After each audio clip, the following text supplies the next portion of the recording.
মানুষ কখনো একা বাঁচতে পারে না। একা জীবন অত্যন্ত দুরূহ এবং কষ্টসাধ্য, আর তাই মানুষ সমাজবদ্ধ জীব। সমাজে সুশীলভাবে বেঁচে থাকা, নির্ভীকতা এবং ন্যায়পরায়ণতার মধ্য দিয়ে পথ চলা, এটাও কিন্তু জীবনধারার একটি গুরুত্বপূর্ণ কৌশল। নমস্কার, সমাজ দর্পণে আপনাদের স্বাগত। সঙ্গে রয়েছে আমি শুভ্রস্মিতা।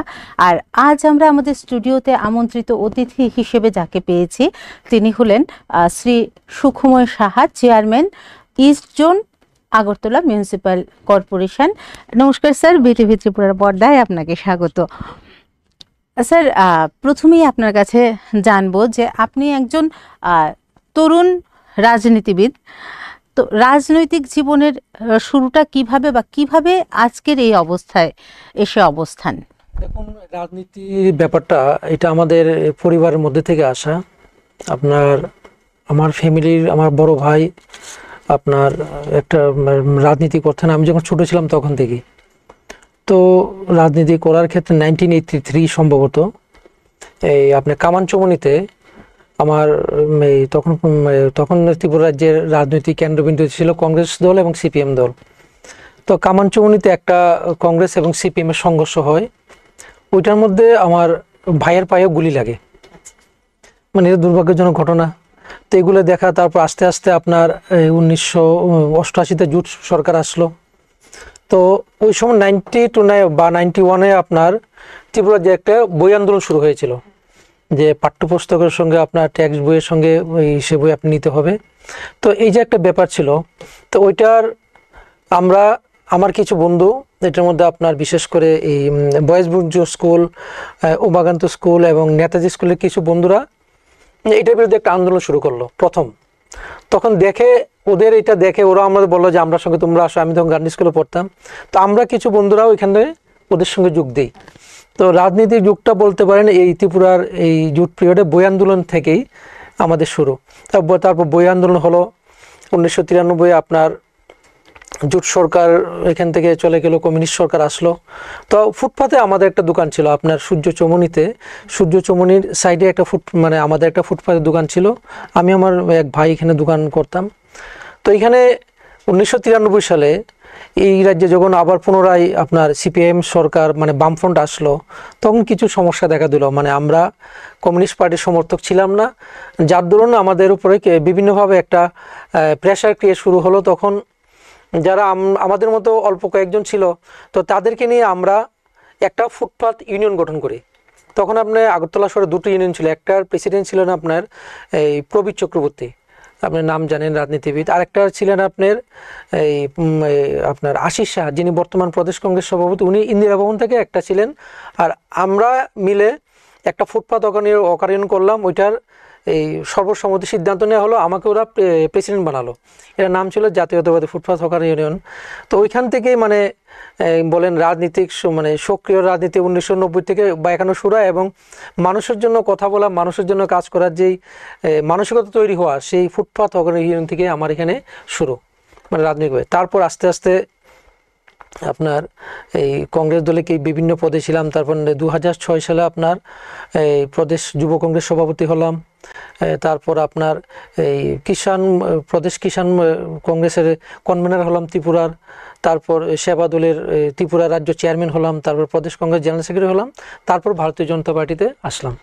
তো এই একটা আমার রাজনৈতিক মোটামুটি এইটা, তার মধ্যে অনেক ঘাত প্রতিঘাত অনেক ছিল, মোটামুটি এরকম একটা ছিল। তারপর মাননীয় প্রধানমন্ত্রীর যে কর্মপরিধি বা কর্মবিস্তৃতি বা ওনার যে চিন্তাভাবনা বা এটার উপর আস্থা রেখে, ভারতীয় জনতা পার্টির উপর বিশ্বাস রেখে ভালো লেগেছে। তো ভারতীয় জনতা পার্টিতে আমি জয়েন করলাম। আপনি তো শুধু একজন রাজনীতিবিদই নন, একজন সমাজসেবীও। বর্তমান সমাজে একটা বড় সমস্যা, আমাদের পরিবেশ একটা থ্রেটের মুখে রয়েছে। এটা শুধু আমাদের রাজ্য দেশ নয়, এটা সমগ্র বিশ্বের একটা সমস্যা বলা যেতে পারে। তো এই যে পরিবেশকে রক্ষার জন্য সরকারের পক্ষ থেকে কোনো পরিকল্পনা রয়েছে কিনা, বা জনসাধারণকে কি বলবেন যে তারা কিভাবে পরিবেশকে রক্ষার জন্য এগিয়ে আসতে পারে। দেখুন, একটা জিনিস কি জানেন তো, আমরা যদি সিন্ধু সভ্যতা বা হরপ্পার কথা, যেটা আমরা পরে জানতে পারলাম, এটা বা আমাদের সেই মহাভারতের যুগ বলেন বা যাই বলেন, ভারতবর্ষ কিন্তু আপনি নদী কেন্দ্রিক একটা রাষ্ট্র বলতে পারেন। তো আমরা বিভিন্ন সভ্যতার কথা যদি আমরা বলি বা শুনি, তাহলে আমরা দেখতে পাই যে গঙ্গা নদীর পাড়ে বসতি স্থাপন বা অন্যান্য সিন্ধু নদীর পাড়ে বসতি স্থাপন। তো এই যে একটা ব্যাপার, এটা নিয়ে আমাদের সরকার, বিশেষ করে আমাদের মাননীয় প্রধানমন্ত্রী নরেন্দ্র মোদীজি সারা পৃথিবীকে বোঝাতে সমর্থ হয়েছেন, যদি আমরা আমাদের পরিবেশটাকে রক্ষা করতে না পারি, আমাদের ভবিষ্যৎ প্রজন্মের কাছে আমরা কিছু রেখে যেতে পারবো না, এবং সারা বিশ্ব একটা অস্থির জলবায়ু সংক্রান্ত অস্থির পরিস্থিতির মধ্যে পড়বে। সেই জন্য আমরা বিভিন্ন সামিট আমরা দেখতে পেয়েছি মাননীয় নরেন্দ্র মোদীজি পৃথিবীর সেই ভিয়েনা বলুন বা অস্ট্রিয়া বলুন বা আমেরিকা, যেখানে উনি যান, এটা নিয়ে একটা কিন্তু ডিসকাস করেন। আপনার লাস্ট একটা হয়েছিল, ব্রাজিলও একটা হয়েছিল এরকম একটা সম্মেলন, তো উনিও ওইখানেও দেখেছেন। তো বিশেষ করে আপনারা জানেন যে গঙ্গা নদীকে আবার পুনরায় সঠিকভাবে পূর্বের অবস্থায় নিয়ে আসার জন্য, পরিবেশ বান্ধব করার জন্য একটা সরকার ঘোষণা করেছেন, এবং অনুরূপভাবে এই কমিটিতে আপনার মধ্যপ্রদেশের প্রাক্তন মুখ্যমন্ত্রী উমা ভারতীজিও এটার মধ্যে আছেন, বা এইভাবে বা অন্যান্য যে নদীগুলোকে সংরক্ষণের ব্যবস্থা করছেন। অনুরূপভাবে ভারতবর্ষের বিভিন্ন রাজ্যের বিভিন্ন শহরে, গ্রামে, পঞ্চায়েত স্তরে, ওয়ার্ড স্তরে বিভিন্নভাবে গাছ লাগানোর একটা ব্যবস্থা কিন্তু আমাদের এই সরকার থেকে এটা প্রচেষ্টা নেওয়া হয়েছে, এবং সরকার এবং দল দুটো সম্মিলিতভাবে সারা ভারতবর্ষের মধ্যে একটা চেষ্টা চালাচ্ছেন গাছের সংখ্যা যাতে কীভাবে বাড়ানো যায়। অনুরূপভাবে আপনার একটা জিনিস, আমরা 75 বছর স্বাধীনতাকালে অমৃত মহোৎসব, অমৃত সরোবরের কথা আপনি জানেন, যে ভারতবর্ষের বিভিন্ন রাজ্যে বিশাল বিশাল অমৃত সরোবরের আওতা নিয়ে আনা হচ্ছে, বিশেষ করে যেখানে পয়সার অভাবে সঠিকভাবে আমরা আমরা নদীগুলি বলেন বা আমরা বড় বড় লেক বা পুকুর খনন করারও ব্যবস্থা করেছেন। তো আমরা ভারত সরকারের একটা ইতিবাচক দৃষ্টিভঙ্গি রয়েছে যে আমাদের নদীগুলিকে, আমাদের যেখানে জলের সোর্স তৈরি করা যায় সেগুলোকে ঠিক রাখা, এবং এটা জেনে আরও খুশি হবেন সরকার তো করছেন, পাশাপাশি আমরা স্ব-উদ্যোগে আমরা গ্রামের মধ্যে এগুলি এখন হচ্ছে। আমরা বিশেষ করে প্রধানমন্ত্রীর মন কি বাত যদি আমরা দেখি, অনেকগুলি মন কি বাতের মধ্যেই মাননীয় প্রধানমন্ত্রী কথা বলছেন বিভিন্ন গ্রামের পঞ্চায়েতের প্রধানের সঙ্গে, সাধারণ মানুষের সঙ্গে, যারা এলাকার মধ্যে আপনার বড় বড় পুকুর খনন করেছেন। সরকারি সাহায্য ছাড়া কিন্তু এগুলি সরকার তো করছেনই, অমৃত সরোবর বলেন আরও করছেন, এগুলি ছাড়াও সাধারণ মানুষের মধ্যে একটা একটা ভাবনা তৈরি হয়েছে যে আমাদের বাঁচতে গেলে এটা করতে হবে। কারণ মাননীয় প্রধানমন্ত্রী মানুষের কাছে মানুষের মনের কথা বলেন যে আপনারা আপনাদের জন্য, আপনাদের পরিবেশকে সুরক্ষিত রাখার জন্য এগুলি করেন, মানুষ কিন্তু সেটা কিন্তু সাড়া দিচ্ছে। এটা একটা বিশাল ব্যাপার, এটা আমি বলবো একটা জন আন্দোলনও বলতে পারেন, পরিবেশ রক্ষার একটা জন আন্দোলন মাননীয় প্রধানমন্ত্রী শুরু করেছেন, আমরা এটার পেছনে বেড়ে ছুটছি একদম আমাদের সুন্দর একটা পরিবেশের মধ্যে যেন আমরা বসবাস করতে পারি, তার জন্য আমাদের সকলের সম্মিলিত প্রয়াস চাই। যেহেতু পরিবেশের কথাই উঠছে, আরেকটা প্রসঙ্গ আমার মনে হলো যে স্যানিটেশন, পরিবেশ রক্ষার ক্ষেত্রে কিন্তু একটা বিশেষ গুরুত্বপূর্ণ দিক। কিন্তু আমাদের দেশের যে স্যানিটেশন ব্যবস্থা আজও কিন্তু ততটা উন্নত নয়। এখনো আমরা কোথাও কোথাও কাঁচা পায়খানা, উন্মুক্ত স্থানে মলমূত্র ত্যাগ এইসব দেখতে পাই। তো এই ক্ষেত্রে আমি একটু বলছি, এটা 2014 সাল মাননীয় প্রধানমন্ত্রী যখন আপনার বক্তব্য রাখছেন, অনেকে ভারতবর্ষ না সারা পৃথিবীর মানুষ ভেবেছিল যে প্রধানমন্ত্রী বলবেন এইটা করব, সেইটা করব, আইটি করব, এই করবো, এরকম কিছু বলবেন। তা প্রথম বলেছেন, অনেক কিছু বলেছেন, তবে একটা কথা উনি বলেছেন, সেটা শৌচালয়ের কথা বলেছেন। ভারতবর্ষের কোনো প্রধানমন্ত্রী এরকম একটা দিনে আপনার শৌচালয়ের কথা বলবেন, তার উনি একদম নিচে থেকে উঠে আসা মানুষ, বেসিক যে আপনার গরিব লোকের যে সমস্যাগুলি, সেই সমস্যাগুলি উনি জানেন, এবং সেটা জানাটাই তো বড় কথা না, কিভাবে সমস্যার সমাধান করা যায়। আপনারা জানেন, তবু আমি বলছি আর কি, যে মোর দেন 11 কোটির বেশি শৌচালয় সারা ভারতবর্ষের মধ্যে আপনার বানানো হয়েছে সরকারি সহায়তায়। ভারতবর্ষের মতো 140 কোটি মানুষের দেশ, তো 11 কোটির বেশি যদি আমরা শৌচালয় বানানো হয়, এটা বিশাল ব্যাপার এটা। কারণ আগে আমরা যারা দিল্লি বা অন্য রাজ্যে যেতাম, তখন দেখতাম বিহার বা উত্তরপ্রদেশে আসলেই আপনার এই রাস্তার রেল লাইনের পাশে, বা সবচেয়ে যেটা আপনার কষ্টদায়ক ছিল মায়েদের ব্যাপারে, যে সূর্য উদয়ের আগে সূর্যাস্তের পরে তাদের প্রাকৃতিক কাজ করতে হবে। এটা কেমন কথা? এটা হয়েছে ভারতবর্ষে, কিন্তু এমনই ছিল যে সূর্যোদয়ের পূর্বে আপনার প্রাকৃতিক কাজ করতে হবে এবং সূর্যাস্তের পর করতে হবে। সারাদিন যদি আপনার মানে এরকম অবস্থা হয় তা আপনি কোথায় যাবেন? মাননীয় প্রধানমন্ত্রী অত্যন্ত মানে গরিব বড় থেকে এসছেন, মানে বাস্তবটা, গরিবের বাস্তবটা উনি উপলব্ধি করেছেন, জানেন এবং সেটার সমস্যা সমাধানের জন্য সচেষ্ট হয়েছেন।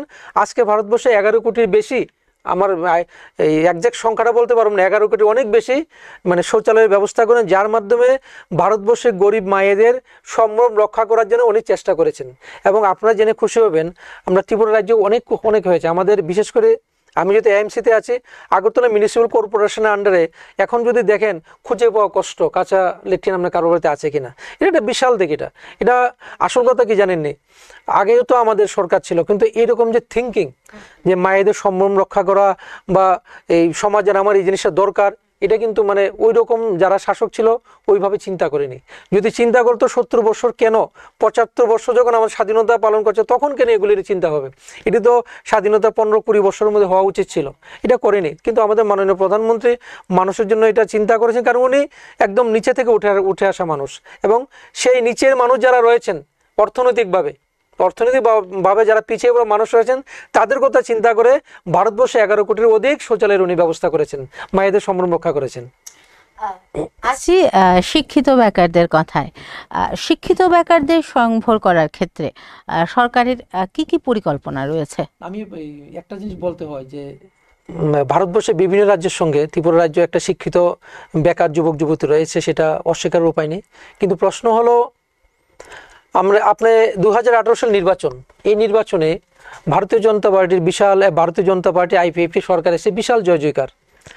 তো আপনারা দেখেছেন তখনও কিন্তু কিছু কিছু সিট আপনার কমিউনিস্ট, যেমন আপনার কমলাসাগর, রাজনগর, চণ্ডীপুর, আপনার বাগবাসা, এর অনেকগুলো সিট আপনার বহু বছর যাবত কমিউনিস্টের মানে দখলে ছিল। বেসিক্যালি ভোটার তো কোনো দলের হয় না, কিন্তু ওইখানে কমিউনিস্টের চিন্তা ভাবনার সঙ্গে সহমত পোষণ করে ওই সিটগুলি 30-35 বছর যাবত কমিউনিস্টরা ওইটার মধ্যে রাজত্ব করেছে এই সিটগুলোতে। 2018 সাল বিজেপি আইপিএফটি সরকারের মানে প্রতি মানুষের অগাধ আস্থা, বিশ্বাস, ভরসা ছিল। তো ওই সময় কিন্তু আমরা এই সিটগুলি মানে ভারতীয় জনতা পার্টির দখলে আসেনি। আমাদের সরকার এই রাজ্যে আসার পর কি মানে যেটা প্রথম কাজ করেছেন যে চাকরির ক্ষেত্রে, সরকারি চাকরির ক্ষেত্রে কোনো রকম দলবাজি চলবে না। যেটা কমিউনিস্ট সময় আমরা দেখেছি যে কমিউনিস্ট হলেই চাকরি পাওয়া, 100 জনের রাস্তায় ঘুরবে, দিতে হবে, করতে হবে। 5 জনের হওয়া কীভাবে হওয়া আমি বলছি না সেটা, কিন্তু 95 জনের জীবন 40 বছর মধ্যে বলতো যে আমরা 40 হয়ে গেছে, জীবন শেষ। আমাদের সরকার আসার পর এটা যে প্রথম স্বচ্ছ নিয়োগ নীতি আমরা দেখতে পেয়েছি, যারা কমিউনিস্ট করে তাদের ঘরেও 2টো হলুদ কাম আমরা দেখতে পেয়েছি এই সরকারের আমলে। এবং 2023 সালে নির্বাচন আমরা যদি ভাবি, মানে আমরা যদি দেখি নির্বাচন রেজাল্টটা, আমি যে বলছিলাম যে 4-5টা সিট আপনার চণ্ডীপুর, কমলাসাগর, রাজনগর, বাগবাসার মধ্যে যে 5টা বা এরকম যে সিটগুলো আছে, আমরা এই 2023 সালে ভারতীয় জনতা পার্টির পক্ষে এসছে। আমার প্রশ্ন হলো 18 সালে এত জনজোয়ারের মধ্যেও এই সিট আমরা জিততে পারিনি, 23 সালে এই সিটগুলি আমরা কেন জিতে একটু আলোচনা তো দরকার। তো আমার বিশ্বাস, আমার ধারণা এবং আমাদের চিন্তা যে এই সরকারের যেই মানে স্বচ্ছ নিয়োগ নীতি, অনেকগুলি কর্মপরিধি অনেক কাজ করেছেন এই সরকার, কিন্তু তার মধ্যে বেকারদের জন্য যে স্বচ্ছ নিয়োগ নীতি আমাদের এই সরকার নিয়েছেন, এই স্বচ্ছ নিয়োগ নীতির উপর ভরসা রেখে ওইসব এলাকার মানুষও সারা রাজ্যের সঙ্গে আমাদের সরকারের মানে পাশে ওরা এসছেন, আমাদেরকে ভোট দিয়েছেন। কেননা কে জানি একটা সার্ভে করেছিল, মানে ভারতবর্ষের 100 জনের মানুষের মধ্যে 10% মানুষ সক্রিয় রাজনীতি করে। তো সক্রিয় রাজনীতি 10% যারা করে, এখানে আপনি বিজেপি থাকবে, কংগ্রেস থাকবে, সিপিএম থাকবে, আইপিএফটি থাকবে, মথা থাকবে, আমার সবাই মিলে 10%, 90% মানুষ কিন্তু রাজনীতি করে না, 10% মানুষ রাজনীতি করে। এই 90% মানুষের মধ্যে যদি আমরা দেখি, আমার বিশ্বাস 10% ধরেন আপার একদম পয়সাওয়ালা থাকবে, 10% থাকবে একদম গরিব, 70% হয় মিডল ক্লাস, আরেকটা থাকবে আপনার লোয়ার মিডল ক্লাস।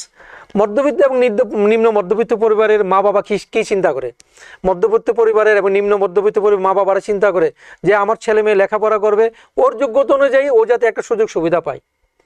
আমাদের সরকার, ভারতীয় জনতা পার্টি সরকারের জোট সরকার, আমরা এই রাজ্যে 2018 সালে আসার পর আমাদের সরকার কিন্তু যে কাজটা প্রথম করেছেন, এই মধ্যবিত্ত এবং নিম্ন মধ্যবিত্ত মানুষের যে চিন্তা ভাবনা যে আমার ছেলে মেয়ে যোগ্যতা অনুযায়ী কাজ পাবে, সেই কাজটা আমাদের সরকার করে দিয়েছে। এবং এই কাজটা করার ফলস্বরূপ এই যারা আমি প্রথমে বললাম যে মানুষের মানে জন্ম থেকে কোনো দল হয় না, আমাদের সরকারের সেই নীতির উপর আস্থা বিশ্বাস ভরসা রেখে এই রাজ্যের মানুষ আমাদের সরকারের সঙ্গে আসছে। 2023 সালে তার একটা বিশাল প্রমাণ এটা আমরা দেখতে পেয়েছি। পাশাপাশি আমাদের মাননীয় প্রধানমন্ত্রী সবসময় বলেন যে স্বরোজগারী হওয়ার জন্য, তো আমাদের সরকার বিভিন্নভাবে বিভিন্ন ঋণদানের মাধ্যমে বিভিন্ন ছোটোখাটো ব্যবসার মাধ্যমে মানুষ যাতে স্বরোজগারী হতে পারে সেটা সরকার প্রচেষ্টা চালিয়েছে। কিন্তু বিগত সরকার আমরা কি দেখতাম যে আপনার স্কুলগুলিতে এসএফআই যারা নেতৃত্ব ছিল গিয়ে বলতো তোমরা লেখাপড়া করবে, কলেজ থেকে বের হবে, চাকরি করবে, মা বাবাকে দেখবে আর বিয়ে করবে, আর চাকরি যদি না পাও তোমাদের জীবন শেষ। আমার প্রশ্ন হলো 100 জনে কয়জন চাকরি পায়? 5 জনও পায় না। তো বাকি 95 জনের মাথার মধ্যে সেটা ঢুকিয়ে দিয়েছে তোমরা মিছিল করবে, মিটিং করবে, বিরোধীদের উপর আক্রমণ করার মানসিকতা তোমাদের তৈরি হোক, সেটা আমরা চেষ্টা করব, সেটা এসএফআই নেতৃবৃন্দ বলতো। আর আমাদের সরকার কি বলছে, আমাদের নেতৃত্ব কি বলছে, তোমরা স্বরোজগারী হওয়ার জন্য চেষ্টা করো, চাকরির চেষ্টাও করো, যদি লোনের মাধ্যমে এবং অন্যান্য মাধ্যমে তোমরা চেষ্টা করো। একটা পরিসংখ্যান আমরা আমি কোথায় একটা দেখেছিলাম যে আমরা যে আপনার স্বাবলম্বন যে ঋণ প্রকল্প 100 জনের মধ্যে মোর দেন 95% ইয়থস তারা কিন্তু টাকা ফেরত দিচ্ছে। 100 জনের মধ্যে 95 জন মানুষ যারা লোন নিয়েছেন, বেকার যুবক যুবতীরা, তারা কিন্তু সেই টাকা ফেরত দিচ্ছেন। তার মানেটা কি? যে সরকার যে চাইছিল যে আমার রাজ্যের আমার দেশের মানুষ সবাই স্বাবলম্বী হোক, সেই স্বাবলম্বী হন প্রথম পর্যায়ে সেটা, নতুবা টাকা তো দিত না। সেইটা মানে ব্যাপারের যে আমাদের সরকারের মানে যে নীতি নিয়ে কাজ করছে মানুষ এটার সঙ্গে সহমত পোষণ করছেন। আমাদের আলোচনা চলতেই থাকবে, কিন্তু সময় হয়ে গেছে ছোট্ট একটা বিরতির। ফিরে আসছি বিরতির পর। স্যার স্যার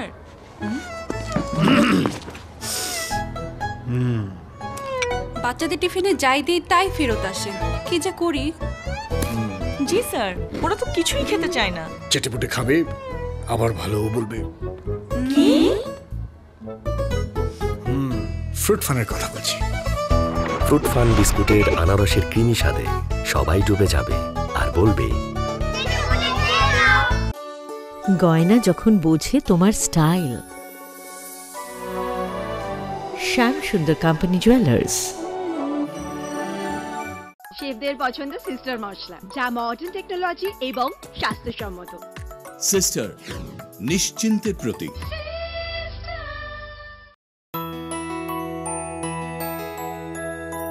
স্বাদে ভরা ঘিয়ের সুবাস লংতরায়, কি ভালো খেতে। শুদ্ধ ঘিয়ের আবেশ ভরা লংতরায়, অপূর্ব সুগন্ধ। পুষ্টি ভরা ঘিয়ের খাবার, গাওয়া ঘি প্রিয় সবার লংতরায়। একেই বলে বিশুদ্ধ ঘি। বিশুদ্ধ ঘি নাম মনে রেখো লংতরায়। লংতরাই ঘি রোজ খাবারে তোমাকে চাই। লংতরায়, লংতরায়, লংতরায়। ফিরে এলাম আবারও বিরতির পর। স্যার, আসছি আপনার কাছে। বর্ষাকাল, শহরে জল জমা একটা কি বলবো মানে জীবন্ত সমস্যা আমাদের কাছে। তো বিগত সরকারের সময়ও এই সমস্যা ছিল। তো যদি সমস্যা নিরসনের ক্ষেত্রে আমরা তুলনামূলক আলোচনা করি যে বিগত সরকারের নিরসনের প্রচেষ্টা এবং বর্তমান সরকারের নিরসনের প্রচেষ্টা এবং সফলতা কতটুক, সেই সম্পর্কে কি বলবেন? দেখুন, আপনার আগরতলা প্রথম পৌর পরিষদ, তারপর পৌর নিগম।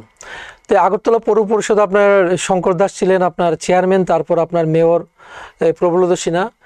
ওরা দুজনের সময়ই আমরা এলাকাবাসী হিসাবে অনেকবার গিয়েছি যে আগরতলা যেই মানে একটা অল্প বৃষ্টি হলে জল জমা, আপনার 2 দিন 3 দিনও আপনার শকুন্তলা রোড জল জমা, আপনার বনমালীপুরে দিঘির সামনে জল জমা, প্লাস আমরা কল্যাণীবাসীরও একটা বিশাল সমস্যা। তো এই নিয়ে আমরা শঙ্করবাবুর কাছে এবং প্রবলদ সিনহার কাছে আমরা একাধিকবার আমরা গিয়েছি। ওদের কাছে গেলে একটাই ওরা কনসেপ্ট ছিল যে কি বলতো যে আগরতলা শহরটা নাকি কড়াইয়ের মতো আমাদের বলতো। তো আমরাও বুঝতাম হয়তো বা আগরতলা শহরটা কড়াইয়ের মতো। অনেকের এটা ভ্রান্ত ধারণা, আগরতলা শহর কিন্তু কড়াইয়ের মতো না। তো এই যে সমস্যার সমাধান হয়নি, কারণ আমি নিজেও একটা দোকান আছে আপনার শকুন্তলা রোড। তো আমরা 2 দিন 3 দিন আমরা সেই জলের জন্য এখানে মোটামুটি একটা সমস্যা হয়ে থাকতো একটা বড় বৃষ্টি হলে। কিন্তু 2018 সালে ভারতীয় জনতা পার্টির জোট সরকার এই রাজ্যে আসার পর এদের যে জলের মানে বৃষ্টির জলের জমার যে প্রক্রিয়াটা সেটা কিন্তু আস্তে আস্তে পরিবর্তন হতে শুরু করলো। এবং মানে সবচেয়ে গুরুত্বপূর্ণ ব্যাপার যে আগরতলা শহর যে কড়াইয়ের মতো না, সেটা কিন্তু আমরা আজকের দিনে যখন বৃষ্টি হয় 1 ঘন্টার মধ্যে মোটামুটি 2-1টা জায়গায় একটু থাকলেও পরিষ্কার, এবং ঘন্টা 2-1-এর মধ্যে সারা আগরতলা পরিষ্কার। এবং আপনারা জানবেন তখনও যদি সরকার ইচ্ছা করতো বা নিগম বা পৌর পরিষদ ইচ্ছা করতো সেটা করা সম্ভব ছিল, কিন্তু সেটা করেনি আমাদের এই সরকার এবং আমাদের এই পৌর নিগম। আমাদের টোটাল এখন 16টা বোধহয় পাম্প আছে, আপনার 5টা হলো ডিজেল পাম্প আর 11টা হলো আপনার এই ইলেকট্রিক পাম্প। সেই মানে একটা সেগুলি আসার সঙ্গে সঙ্গে আমাদের সেই পাম্প চালানো এবং আমাদের যে খালগুলি হাওড়া খাল বা কালাপানিয়া যে আপনার খালগুলি আছে সেগুলি পরিষ্কারের ব্যবস্থা করা হয়েছে। এবং সারা আগরতলাতে যথেষ্টভাবে আপনার মানে এই জল সন্ত্রাস থেকে মুক্ত করার জন্য আমাদের নিগম আমাদের সরকার যথেষ্টভাবে চেষ্টা করেছেন, এবং এটার সুফল কিন্তু আজকে আমরা পাচ্ছি। আগরতলাতে আপনার যতই বৃষ্টি হোক না কেন ঘন্টা ম্যাক্সিমাম 2 ঘন্টার মধ্যে সারা জল পরিষ্কার। তার মানে আগে যে আপনার কমিউনিস্ট আমলে আমাদেরকে বলা হতো কড়াইয়ের মধ্যে জল থাকবে, সেটা কিন্তু সত্য ঘটনা নাই। সেটা আজকে আমাদের সরকার এবং আমাদের নিগমের কার্য প্রকৃতির মাধ্যমে মানে কার্য পদ্ধতির মাধ্যমে আগরতলা মানুষ শুনতে সেটা বুঝে গেছেন। ইতিমধ্যেই লোকসভা নির্বাচন সমাপ্ত হলো। জওহরলাল নেহরুর পর স্বাধীন ভারতবর্ষে তৃতীয়বারের মতো আমাদের মোদিজি প্রধানমন্ত্রী হিসেবে শপথ গ্রহণ করলেন। সর্বভারতীয় ক্ষেত্রে যদি আমরা ফলাফলের পর্যালোচনা করি তাহলে কি বলবেন? আমাদের এনডিএ সরকার মানে গঠন হয়েছে, যেটা কাঙ্ক্ষিত ছিল যে আমাদের সরকার ভারতবর্ষের ক্ষমতায় আবার আসবেন, কারণ মানুষের জন্য আমাদের সরকার যথেষ্টভাবে কাজ করার চেষ্টা করেছেন। মোদিজি কাজ করেছেন, আমাদের সরকার কাজ করেছেন, রাজ্য সরকারগুলি কাজ করেছেন। হ্যাঁ, বলতে পারেন যে আমাদের 2-1টা জায়গায় একটু সিট কমেছে, সেটা নিয়ে পার্টি ভাববে কেন কমেছে, কিন্তু আমাদের রেজাল্ট কিন্তু আমাদের সরকার আমাদের এনডিএ সরকার পূর্ণ বহুমত নিয়ে এসছেন।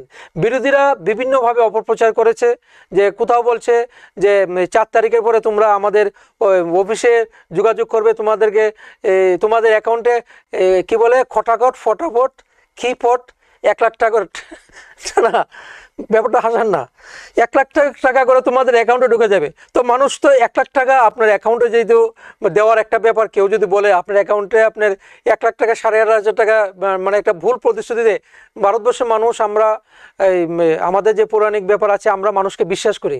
যেমন আমরা অতিথি দেব ভব বলি, মানুষকে কিন্তু আমরা বিশ্বাসও করি যে ফটাফট বলে 1 লক্ষ টাকা দেবে। আরও যেমন অপপ্রচার করছে যে এই বিজেপি সরকার আসলে সংগ্রহ করুন দেবে, এসব অপপ্রচারের উপর অনেকে বিশ্বাস করেছেন। এটা একটা ব্যাপার, কিন্তু আমরা সরকার যথেষ্ট বহুমত নিয়ে আমরা এসছেন। মানুষ বুঝতে পারছে, আজকে আমরা দেখতে পাচ্ছি ওদের যদি দেওয়ার মানসিকতাই থাকতো, ওদের সরকার যেখানে আছে আপনার বাংলায় বলেন সে লক্ষ্মীর ভাণ্ডারে 1000 ধরিয়ে দিচ্ছে, লক্ষ্মীর ভাণ্ডারে 1000 ধরেছে। ওদের তো সে আপনার ইন্ডিয়া জুট তো আপনার এই বাংলায় আছে, তারপর আপনার কোথায় আছে এই কর্ণাটকও তো আছে। তো ওইখানে ওরা ফটাফট 1 লাখ টাকা দিয়ে দাও, তোমরা দেওয়ার যদি মানসিকতাই থাকে। আসল কথা হলো মানুষকে বিভ্রান্ত করে কোনো রকমে ভোটটা নিয়ে নেওয়া, এটা হলো ওদের টার্গেট। কিন্তু এই দিয়ে মানুষকে সাময়িক একটু মানে ভারতবর্ষের মানুষ বোকা নয়, সাময়িকভাবে ওদেরকে একটু বোকা বানানোর চেষ্টা হয়েছে, কোথাও এটা এফেক্ট হয়েছে। কিন্তু মানুষ এখন বুঝতে পারছে যে মিথ্যা প্রতিশ্রুতি দিয়ে মানুষকে বোকা বানানোর জন্য ওরা যে চেষ্টা করে কোনো সফল হয়েছে। কিন্তু ভারতবর্ষের মানুষ সার্বিকভাবে আমাদের এনডিএ জোটকে সাহায্য করেছেন, আশীর্বাদ করেছেন। আমাদের সরকার এই ভারতবর্ষ ক্ষমতার মসনদে মাননীয় প্রধানমন্ত্রীর নেতৃত্বে সরকার আমরা গঠিত হয়েছে। জলের অপর নাম জীবন। বিশুদ্ধ পানীয় জল আমাদের সুস্থ এবং নিরোগ থাকার ক্ষেত্রে একটা বিশেষ গুরুত্বপূর্ণ ভূমিকা পালন করে। পানীয় জলের সমস্যা নিরসনের ক্ষেত্রে আপনারা কতটুকু সফল? হ্যাঁ, এটা একটা ভালো কথা বলেছেন। আগে আমরা আজকে থেকে 5-6 বছর আগে পত্রিকা খুললেই দেখতে পেলাম কলেরা, ডেঙ্গু। তো কলেরাটাও আপনার জলবাহিত রোগ। তারপর আপনার ছামনুতে মৃত্যুর মিছিল, কাঞ্চনপুরে মৃত্যুর মিছিল, বরমুড়া পাহাড়ে মৃত্যুর মিছিল, কমলপুরে মৃত্যুর মিছিল, তো এগুলো আমরা দেখতাম। কিন্তু আমাদের সরকার আসার পর মানুষের যে ন্যূনতম চাহিদা আপনার বাসস্থান, পানীয় জলের ব্যবস্থাটা যথেষ্টভাবে চেষ্টা করেছেন আমাদের সরকার। এবং আপনারা দেখতে পেয়েছেন বাড়িতে বাড়িতে নতুন জলের লাইন পৌঁছে গেছে। এবং আমাদের কিছুদিন প্রায় 7-8 মাস আগে আপনারা বিভিন্ন জায়গায় আগরতলা শহরে প্লাস সারা রাজ্যে জল বোর্ডের মাধ্যমে DWS-এর মাধ্যমে বিভিন্ন টেন্ডার করা হয়েছে। কাজ আমার দৃঢ় বিশ্বাস কিছুদিনের মধ্যে শেষ হয়ে সম্পূর্ণ কাজ হলে সারা রাজ্যের মধ্যে একটা মানে সেই পরিশ্রুত যেটা পানীয় জল বলে সেই জল মানুষের বাড়িতে পৌঁছে যাবে। আর অল্প কিছুদিন একটু অপেক্ষা করতে হবে। আমাদের সরকার বলছিল যে আরও আগে করবে, কিন্তু টেকনিক্যাল করতে কিছু কারণে একটু লেট হয়েছে, কিন্তু পরিশ্রুত পানীয় জল কিছুদিনের মধ্যেই মানুষের বাড়িতে পৌঁছে যাবে। এটার মধ্যে আর কোনো ইয়ে থাকবে না, মানে অন্তরায় আর থাকবে না। এটা আমাদের সরকার সিদ্ধান্ত নিয়েছেন এবং কাজও চলছে, আপনার মাঠে ঘাটে কাজ চলছে এটার। আচ্ছা, পরবর্তীতে আপনার কাছে যেটা জানবো যে সেটা হলো এই যে লোকসভা নির্বাচনে আমরা দুটো জোট দেখতে পেয়েছি, এনডিএ এবং ইন্ডিয়া জোট। তো ইন্ডিয়া জোটের ক্ষেত্রে যদি আমরা দেখি তখন দেখা যাচ্ছে যে যারা মানে কেন্দ্রীয় লোকসভা নির্বাচনের ক্ষেত্রে যারা যোগ সঙ্গী তারা বিভিন্ন রাজ্যে আবার সেই দলগুলি পরস্পর বিরোধী। হ্যাঁ, তো সেই ক্ষেত্রে এটা গণতন্ত্রের পক্ষে কিরকম ইঙ্গিতবহ? দেখুন, মানুষ আস্তে আস্তে বুঝতে পারছে যে একটা মানে ডাবল গেম খেলা, মানে মুদ্রার এপিট ওপিট। তো এটা মানুষ আস্তে আস্তে বুঝতে পারছে, এটা সময় নিচ্ছে। আমরা যদি কেরালায় দেখি, কেরালায় আপনার কমিউনিস্ট এবং কংগ্রেস একে অপরের বিরোধী, রাজনীতিগত বিরোধী আপনার, কিন্তু ওরা আবার একসঙ্গে দিল্লিতে বলে যে আমরা একসঙ্গে আছি। যেমন ত্রিপুরার ক্ষেত্রে যেটা হয়েছে, যে আগে বলতো যে ত্রিপুরাতে আমরাও যখন কংগ্রেস করতাম তো আমাদের বলা হতো এই কম বামফ্রন্টকে হারাতে হবে, এই করতে হবে, সেই করতে হবে, কিন্তু রেজাল্টে 2 দিন আগে কমিউনিস্ট পার্টি বলে দিল্লি কেউ যেতে এসে বলে দিত যে 10, 11 এরকম, এবং রেজাল্টে মিলে যেত। এই যে কুস্তি আর দোস্তির যে ম্যাটারটা, এটা ত্রিপুরার মানুষ বুঝতে পেরেছে, কেরালার মানুষও আস্তে আস্তে বুঝতে শুরু করেছে। এই প্রথমবার কেরালাতে ভারতীয় জনতা পার্টির একজন নির্বাচিত হয়ে লোকসভায় প্রতিনিধিত্ব করবেন। তো মানুষ আস্তে আস্তে বুঝছেন। তো বাংলায়ও, বাংলা তো সন্ত্রাস বলে লাভ নেই, বাংলার যেই সন্ত্রাস, তো মানুষ আস্তে আস্তে বুঝছেন যে কমিউনিস্ট এবং কংগ্রেসের যেই মিলন, সেই মিলন দেশের জন্য মানে শুভ নয়, দেশের জন্য এটা সুখকর নয়। কারণ তারা কমিউনিস্টরা তো আপনার চীনের আইডিওলজিতে বিশ্বাসী, ওরা চীন থেকে যেটা চিন্তা করবেন কমিউনিস্টরা, ভারতের কমিউনিস্টরা সেটাই বলবেন। তো আমরা স্বদেশী মানুষ, আমরা স্বদেশকে বিশ্বাস করি, ভালোবাসি, কারণ আমরা স্বদেশের উন্নতিতে আমরা চিন্তা করি। এবং মানুষ আস্তে আস্তে বুঝছেন যে ভারতবর্ষ যদি সঠিকভাবে টিকিয়ে রাখতে হয়, ভারতবর্ষ যে সারা পৃথিবীর কাছে যেই আজকে পজিশন আছে সেটা যদি ধরে রাখতে হয়, একমাত্র ভারতীয় জনতা পার্টির সঙ্গে যারা আছেন তারাই, ভারতীয় জনতা পার্টির সরকার বলেন, জোট সরকার বলেন, বা আমাদের এনডিএ সরকার বলেন, বা আমাদের এনডিএ জোট যারা তাদের সঙ্গে থাকলেই দেশ সুরক্ষিত এবং দেশের মানুষ সুরক্ষিত। শিক্ষা একটি জাতির মেরুদণ্ড। একটা দেশের উন্নতির ক্ষেত্রে বা একটা রাজ্যের উন্নতির ক্ষেত্রে শিক্ষা একটা বিশেষ গুরুত্বপূর্ণ ভূমিকা পালন করে থাকে। যদি আমরা পূর্ববর্তী সরকারের শিক্ষার অগ্রগতির বিষয়ের সাথে বর্তমান সরকার প্রতিষ্ঠিত হওয়ার পর শিক্ষা ব্যবস্থার অগ্রগতির তুলনামূলক আলোচনা করি, সেই ক্ষেত্রে আপনি কি বলবেন? শিক্ষার কথা আমরা যখনই বলবো তখনই একটা বিশ্ববিদ্যালয়ের নাম বললে সেটা অসম্পূর্ণ থাকবে, সেটা হল নালন্দা বিশ্ববিদ্যালয়। নালন্দা বিশ্ববিদ্যালয়ের আপনার একটা আপনার কি বলবো, আলাউদ্দিন খিলজির যখন আপনার একটা খুব মস্ত বড় মানে রোগ হয়েছিল, সেই রোগ ওনার যারা চিকিৎসক ছিলেন, বেদ ছিলেন, তখন তো বেদ ছিল, বেদ হাকিম ছিল, ওরা ঠিক করতে পারেনি। কিন্তু তখন ওনাকে ঠিক করার জন্য নালন্দা বিশ্ববিদ্যালয় থেকে একজন বেদকে নিয়ে আসা হয়েছিল। তো বেদ আসার পর আপনার আলাউদ্দিন খিলজি বলছিলেন, আমরা বিভিন্নভাবে আমরা দেখে যেটা বিভিন্ন পত্রপত্রিকায় বা অন্যপত্রে দেখেছি, উনি বলছিলেন যে আমরা এই হিন্দু মানে উনি হিন্দুর হাত থেকে উনি মানে চিকিৎসা নেবেন না, উনি বলছিলেন। তো আমাদের যারা পুরাণ যারা বেদ ছিলেন, এই মানে আমাদের যারা বেদ ছিলেন, উনি বললেন যে উনি যেই কীভাবে উনি কী করেন, তো উনি জানতে পারেন উনি কোরআন পড়েন। তো আমাদের মানে সনাতন সংস্কৃতির উনি সে কোরআনের মধ্যে যে একটা আপনার চিকিৎসা যে লেপ লাগিয়ে দিয়েছিলেন, উনি কোরআন পড়তেন, সেই লেপটা আস্তে আস্তে মুখে গেল এবং উনি সুস্থ হয়ে যান। তারপর উনি জিজ্ঞেস করলেন, আমি তো কোনো ওষুধ নিলাম না, কিছু নিলাম না, কী করে সুস্থ হলাম? তখন উনি বলা হয়েছিল যে ওইখানের যে বেদ উনি আমাকে ঠিক করেছেন, উনি আপনাকে ঠিক করেছেন, এইভাবে ঠিক করেন। তারপর নালন্দা বিশ্ববিদ্যালয়কে আগুন ধরিয়ে দেওয়া হয়েছিল। 5 লক্ষের অধিক বই ওই দিন ভারতবর্ষে, যেটা আমি বলবো সম্পদ ধ্বংস করা হয়েছিল। তো ওই সনাতন শিক্ষা ব্যবস্থা যদি আমরা বলি, আমাদেরকে এই স্বাধীনতার পর থেকে আপনার দেখবেন ভারতবর্ষে যারা আমাদের যারা বীর ছিলেন, বিশেষ করে রানা প্রতাপ বলেন, অল্প পড়ানো আপনার এই শিবাজি মহারাজ বলেন, তারপর আপনার গুরু গোবিন্দ সিংজি বলেন, মানে তাদের যে ইতিহাসটা আমরা ভারতবর্ষের মানে অল্প অল্প পড়ানো, আমাদের বিজয়নগর সাম্রাজ্য বলেন, আমাদের রাজপুতানা সাম্রাজ্য বলেন, বা এরকম বিভিন্ন সাম্রাজ্য, তাদের ইতিহাসকে ভারতবর্ষ থেকে দূরে সরিয়ে রাখা হয়েছে। এবং ঐতিহাসিকরা কারা লিখেছেন, রুমিলা থাপার, রমেশচন্দ্র মজুমদার, এরকম যারা কমিউনিস্ট আপনার লেখক ছিলেন, তাদের মাধ্যমে এটা মানে ইতিহাসকে ভারতবর্ষে পড়ানো হয়েছে। এবং আজকে আপনাকে যদি জিজ্ঞেস করেন যে আপনার আমাদের রামের বাবা কে ছিল, দশরথের বাবা কে ছিল, বলতে পারবে না, তার বাবাকে বলতে পারবে না। আপনি যদি জিজ্ঞেস করেন যে ঔরঙ্গজেবের বাবা কে ছিল, শাহজাহানের বাবা কে ছিল, আকবর, এরকমভাবে 5 পিঁড়ি পর্যন্ত পড়াবে। কিন্তু আমাদের ভারতীয় যে ঐতিহ্য, ভারতবর্ষের যারা রাজারা, সমুদ্রগুপ্তের বাবা কেটা, এরকম, এটা কিন্তু মানে ঠিক পড়ানো হয়নি। তো বর্তমান শিক্ষা ব্যবস্থার এরকমের সুযোগ করে দেওয়া হয়েছে, আপনি যেটা পড়তে চাইবেন আপনার নিউ এডুকেশন পলিসিতে, আপনি যদি কেমিস্ট্রির সঙ্গে বলেন যে আমি জিওগ্রাফি পড়ার কিন্তু ব্যবস্থা আছে, যে এটা যে আমার ইচ্ছা মতো আমি লেখাপড়া করব, আমি শিক্ষিত হবো আমার ইচ্ছা মতো, যে আপনাকে চাপিয়ে দেওয়ার যে শিক্ষা ব্যবস্থা, সেটা কিন্তু আজকে ভারতবর্ষের মধ্যে নেই।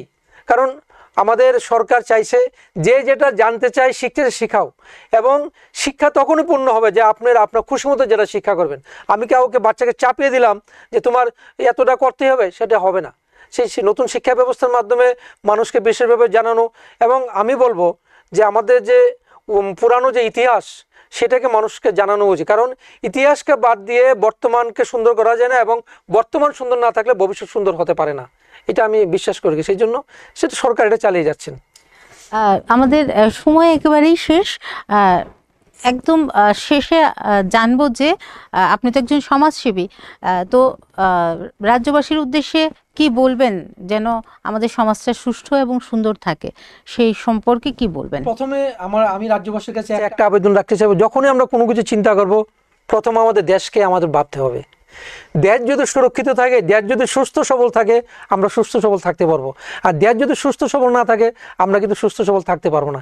সেই জন্য সবার কাছে একটা আবেদন, দেশ নিয়ে প্রথম চিন্তা করুন, তারপর সব চিন্তা করুন। নমস্কার।